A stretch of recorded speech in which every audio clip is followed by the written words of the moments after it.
This so-called ceasefire, will it stick? Well, it raises a lot of concerns about whether or not we have an enforceable ceasefire.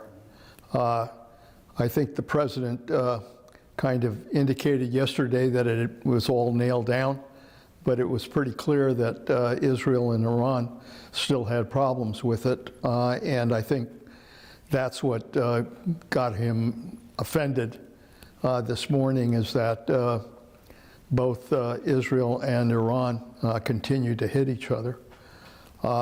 Right now, it looks like the ceasefire may be in place, but I think it's fair to say that this is very tenuous, and we're not sure how long it's going to last. I'd like to talk about the ideology here a little bit for a minute. So the Shah of Iran was overthrown in 1979.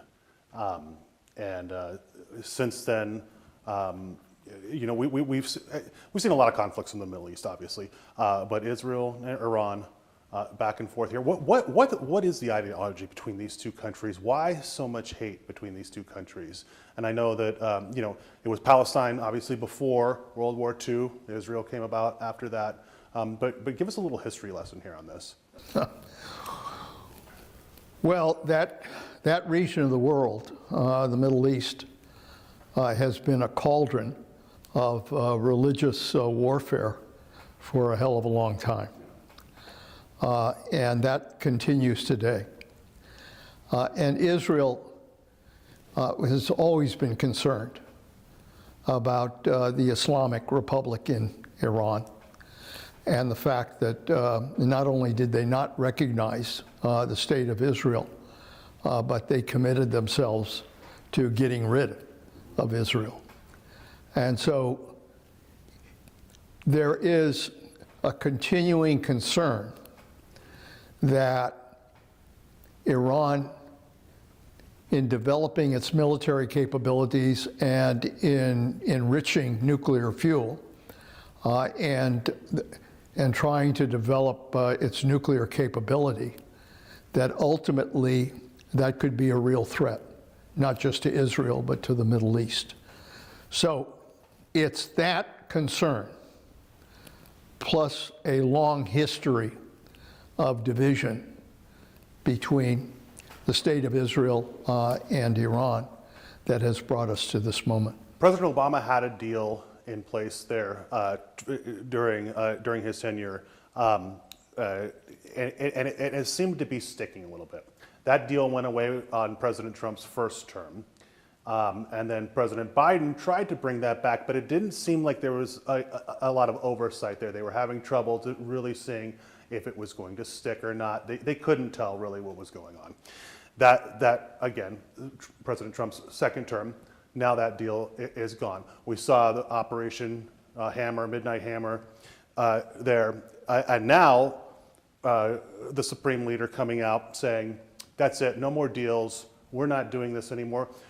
What kind of message does that send to other countries, countries like North Korea, Libya, other countries, even Russia and China? What kind of message does that send when Iran comes out, their Supreme Leader comes out and says, no more deals, we're not dealing with the United States anymore? Well, you know, there are a lot of uncertainties that we're dealing with now. As Secretary of Defense, I really thought that Colin Powell had the right approach when it came to any kind of military action. That number one, you have a very clear objective. That number two, you have a force able to achieve that objective. And number three, you have a clear time for when you get out. That's the Colin Powell theory, and I believe that. And I think one of the problems is that there was never a clear objective here on the part of either Israel or the United States as to what would be achieved. Both of them said that ultimately they were going to try to wipe out Iran's ability to do anything with regards to their nuclear capability. But the problem was that unless you're willing to go after regime change, or you're willing to put boots on the ground, that you are never going to be able to totally wipe out their ability. And so here we are after 12 days of war, and Iran is essentially saying, we're going to move forward and we're going to continue to do what we were doing before. So there's going to be a lot of questions raised about just exactly what was achieved after these 12 days of war. I'm glad you touched on regime change, because I want to talk about that a little bit here.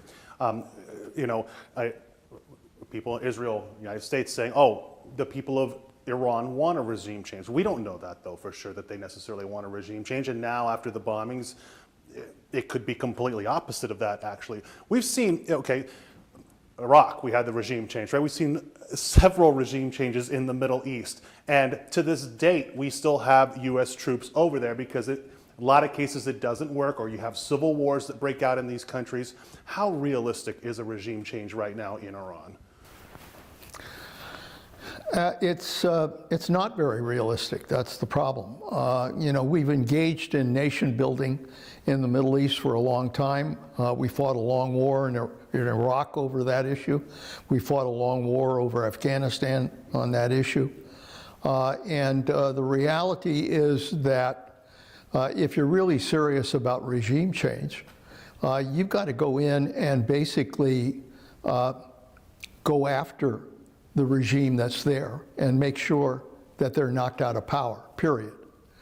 But unless you're willing to do that, to put boots on the ground, to really go to a full-scale war in Iran, then the best you can hope for is that you can try to delay Iran's ability to move towards a nuclear weapon for a number of years. I think that's a realistic goal right now.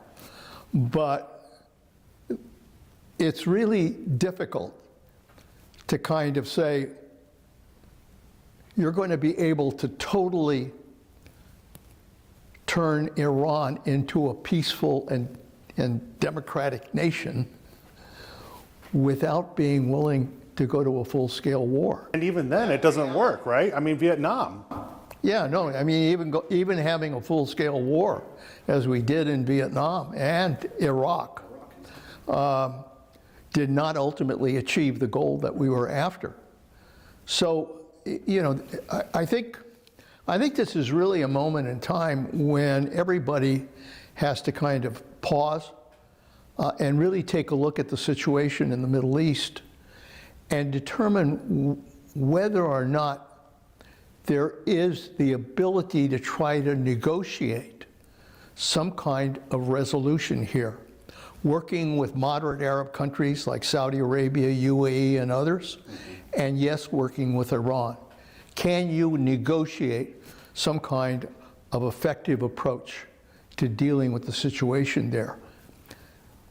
I think that's going to take a while because we've just been through a war, and what a war does is it puts everybody more into their trenches. You've seen a lot, obviously, sir, in your career. You've been there, you've done that. Looking at our situation right now, how close, in your opinion, do you think we are now? Is this the worst you've seen it? Are we closer now to a third world war than you've ever seen in your career?